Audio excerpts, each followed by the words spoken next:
오늘 말씀은 예수님께서 유대인들의 경건 생활에 대해서 하신 말씀입니다. 여러분, 유대인들이 참 경건하다고 하나님을 잘 믿는다고 소문이 나 있는 사람들이 아닙니까? 그런데 한번 생각해 보십시오. 유대인들이 태어나면서부터 하나님을 사랑하고 태어나면서부터 그렇게 경건 생활을 열심히 하는 것일까요? 그러지 않겠지요. 그 어느 민족보다 하나님을 사랑한다고 자부하는 유대인들 중에서도요, 경건하지 않은 그런 사람들 있었을 거예요. 스파르타에 300명의 용사가 영화화돼서 더 유명해지지 않았습니까? 무려 70만 명의 페르시아 군대가 그리스를 쳐들어왔을 때 레오니다스라고 하는 스파르타의 왕과 300명의 용사가 죽을 일이죠. 그렇지만 죽기를 각오하고 용감하게 맞서 싸워가지고 70만 명의 페르시아 군대를 쩔쩔매게 만들었다는 거 아니에요. 어떻게 그렇게 300명이 그렇게 겁도 없이 두려움도 없이 그렇게 70만 명의 군대와 맞서 싸울 수 있었을까? 스파르타 사람들이 참 용감하다. 그런 거 아닙니까? 정말 그런 것 같아요. 300명이 정말 대단히 용맹스러운 사람들이고 또 충직한 사람들이었던 것 같습니다. 그런데 스파르타 사람이라고 전부 다 그렇게 용감하고 용맹스럽고 충성스럽냐? 아니더라고 하는 거죠. 에피알테스라고 하는 배신자도 있었다는 거 아니에요. 그래서 테르모필레라고 하는 그 계곡에서 70만 명을 붙잡아 두고 있었는데 에피알테스라고 하는 사람이 뒤로 돌아가는 우회로를 알려줍니다. 그래가지고 스파르타 군대가 뒤로 군대를 보내가지고 앞뒤로 포위해서 결국 300명의 용사 그리고 스파르타의 레오니다스라고 하는 왕이 전사를 하게 된 거 아니에요? 스파르타 사람이라고 태어나면서부터 다 용맹스럽고 충성스럽냐? 아니더라는 거예요. 그 중에는 에피알테스 같은 그런 배신자도 있었더라고 하는 거죠. 유대인들도 마찬가지였을 것입니다. 유대인들이라고 해서 태어나면서부터 다 하나님을 사랑하고 다 하나님을 경외하는 그런 경건한 유대인들이냐? 아니지요. 유대인들도 그런 경건 생활을 배우고 훈련할 때에 그런 경건한 유대인들이 되는 것이지요. 그래서 여러분, 유대인들이 경건한 신앙인이 되기 위해서 세 가지 경건 생활을 배웠더라고 하는 것입니다. 그 세 가지가 뭐냐 하면은요, 구제 생활, 어려움에 처한 사람들을 돕는 거, 이걸 경건 생활의 한 가지로 배우고요. 금식 생활, 정기적으로 금식하고요. 그리고 기도 생활, 하나님께 기도하고요. 열심히 기도하는 것을 어려서부터 배운다 하는 얘기를 들었습니다. 이런 경건 생활을 훈련함으로 유대인들은 우리가 알고 있는 그런 경건한 유대인들로 성장해 가고 변화되어져 가는 것이지요. 여러분 생각해 보십시오. 참 이 얼마나 귀한 마음입니까? 내가 하나님 앞에서 보다 경건한 유대인이 되기 위해서 어려움에 처한 사람들을 도와주는 거예요. 유대인들의 가정교육을 담은 영상을 보니까요. 이 유대인들이 그 아이가 아직 그게 뭔지도 모르는 정말 갓난아기일 때 그때서부터 동전을 돼지 저금통에다 넣는 것을 훈련을 시키더라고요. 아주 어려서부터 동전을 돼지 저금통에다가 넣는 걸 훈련을 시켜요. 그런데 그 돼지 저금통이 무슨 저금통이냐 하면 자기를 위한 저금통, 내가 나중에 쓸 때 필요하니까 넣는 저금통이 아니고요. 어려운 사람들을 돕는 저금통이더라고요. 어려서부터 그렇게 어려움에 처한 사람을 돕는 것을 그렇게 훈련을 시키더라고요. 얼마나 귀한 일이에요. 그리고 금식하고 기도하면서, 아시죠? 테필림이라고 이렇게 유대인들이 이렇게 말씀이 담겨져 있는 검은색 상자에 이렇게 가죽끈이 묶여져 있는데 그 가죽끈을 오른손에다 왼손인가요? 7번 묶고 이마에다가 두르고 그러고 숄 같은 거를 걸친 다음에 막 율법을 읽으면서 기도하잖아요.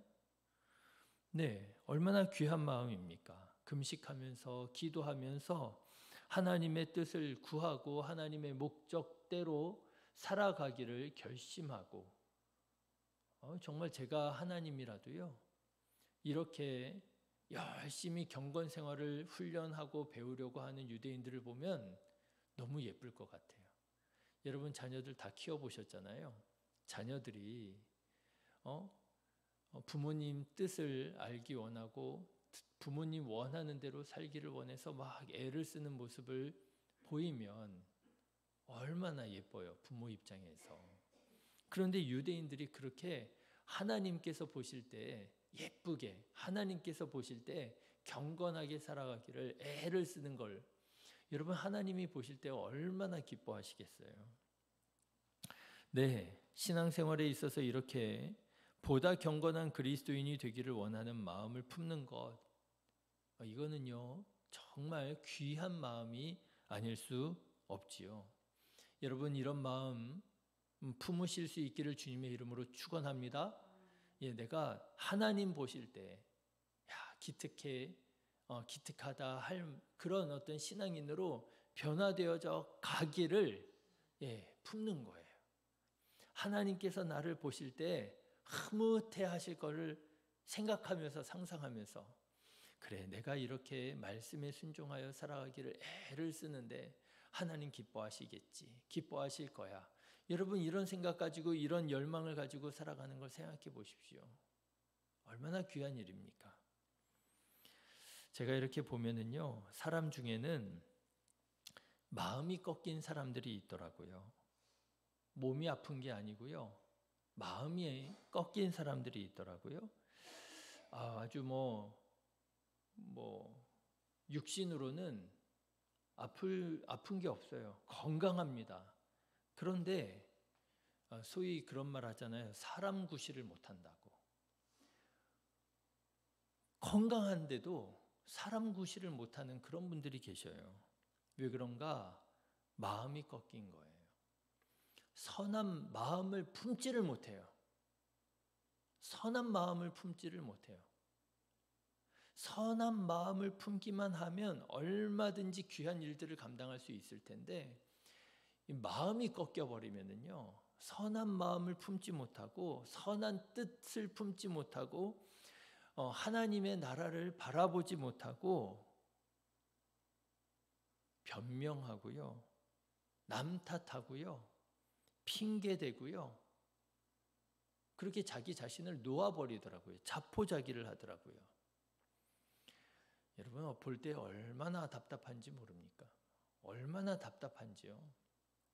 얼마나 안타까운지요. 여러분 선한 마음을 품고 하나님께서 보실 때 내가 경건한 그리스도인이 되기를 하나님께서 보실 때 기뻐하시고 흐뭇해 하실 만한 그런 그리스도인이 되기를 여러분 열망하고 꿈꾸고 그렇게 믿음으로 도전하시는 우리 성도님들 되시기를 주님의 이름으로 축원합니다. 자, 그런데 여러분 오늘 말씀을 보면 예수님께서 보시기에 이 귀한 마음에 심각한 문제가 있음을 보게 되셨다라고 하는 거예요. 너무나도 귀한 마음인데 이 귀한 마음이 왜곡이 됐어요. 변질이 돼버렸어요. 어떤 문제냐? 유대인들이 이 경건 생활을 하나님 앞에서 하는 게 아니라 사람들 앞에서 하더라는 것입니다. 어려운 사람을 구제할 때 사람들에게 칭찬받으려고 사람들이 보는 곳에서 이렇게 보란 듯이 구제하더라고 하는 것입니다. 여러분 2절부터의 말씀을 한번 보십시오. 그러므로 구제할 때 외식하는 자가 사람에게 영광을 받으려고 회당과 거리에서 하는 것 같이 너희 앞에 나팔을 불지 말라. 진실로 너희에게 이르노니 그들은 자기 상을 이미 받았느니라. 이 어려운 사람들을 구제하는데요, 사람들 많은 곳에서 그 어려운 사람 이렇게 있으면 보란 듯이 도와주는 거예요.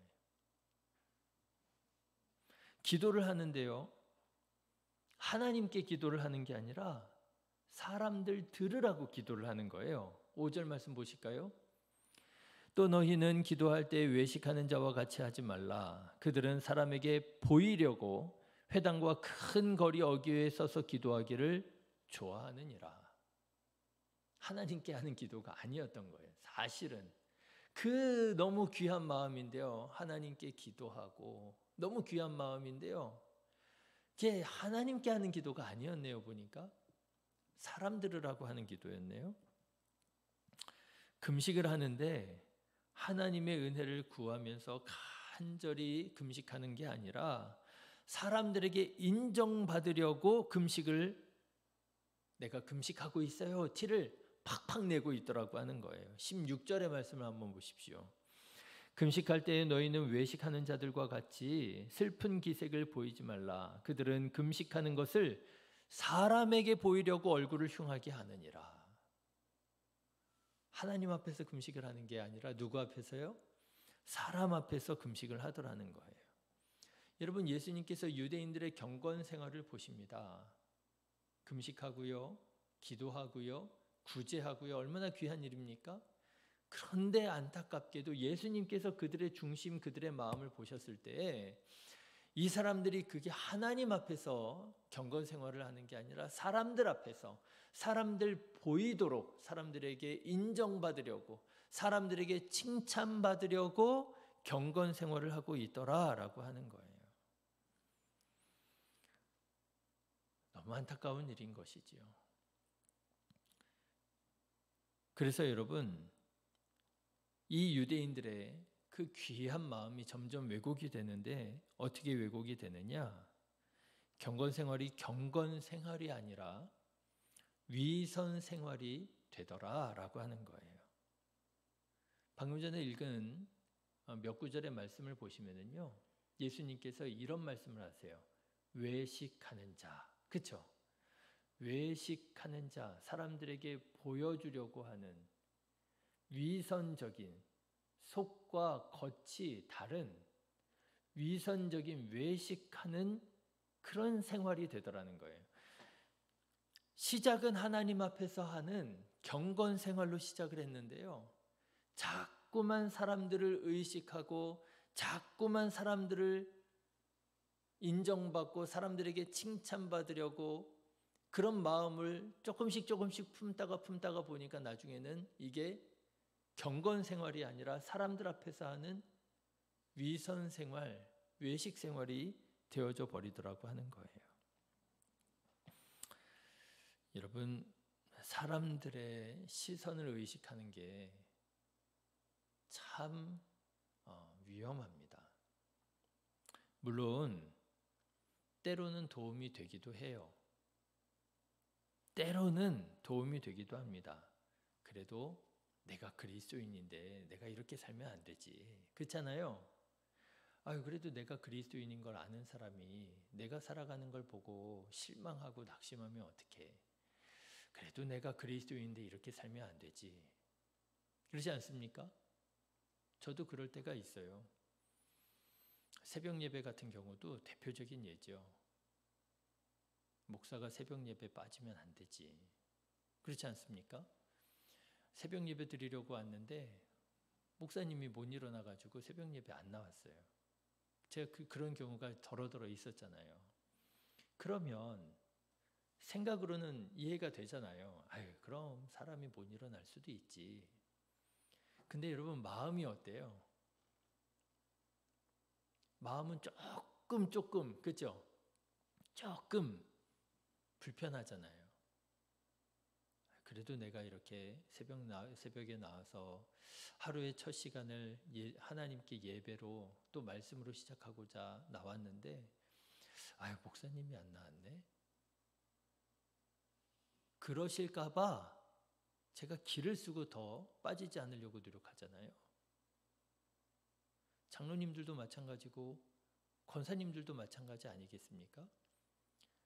그래도 내가 장로인데 사람들이 봤을 때 시험 들면 안 되지. 내가 본이 되어야지. 권사님들도 그렇지 않겠습니까?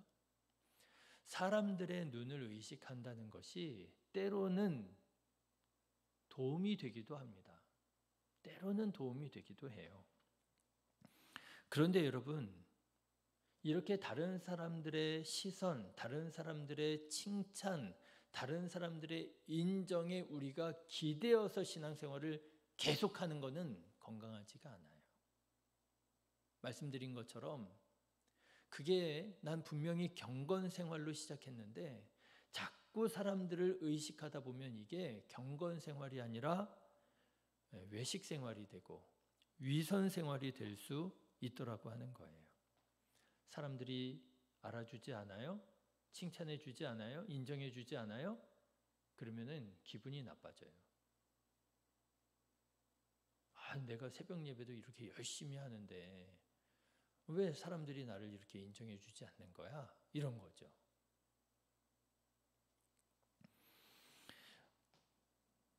제가 친구 목사님들 만나서 이렇게 이제 얘기를 하던 중에 한 친구 목사님이 그런 얘기를 하더라고요.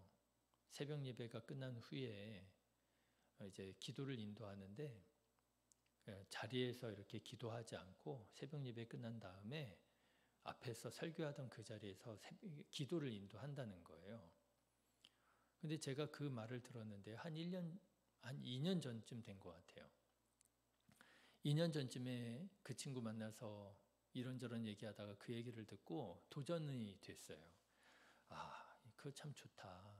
목사가 앞에서 열심히 기도하고 그렇게 기도를 인도하고 그러면은 기도하고자 교회에 오신 성도님들도 힘이 되어서 기도하실 수 있겠구나. 물론 자리에 앉아서 기도한다고 해서 뭐 다를 거는 없겠지만 그래도 조금이라도 더 유익하고 덕이 될 수 있다면 그 방법도 좋겠다 싶어가지고요.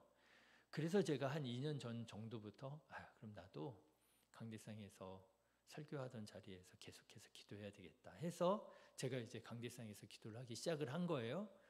여러분 어떻습니까? 뭐 어떤 분들은 조금 불편하다 하실 수도 있겠지만 마음은 그래도 인정해 주실 만 하잖아요. 목사가 그래도 자리에 앉아서 기도할 수 있는데 서서 기도 인도한다니 그 마음 참 그래도 괜찮다 하실 수 있잖아요. 그런데 이게 문제가요. 제가 이제 여기에서 이렇게 기도를 인도하다 보니까 때로는 제가 기도를 하는데 이게 하나님께 기도하는 게 아니라 성도님 들으라고 기도하는 것 같은 때가 있는 거예요.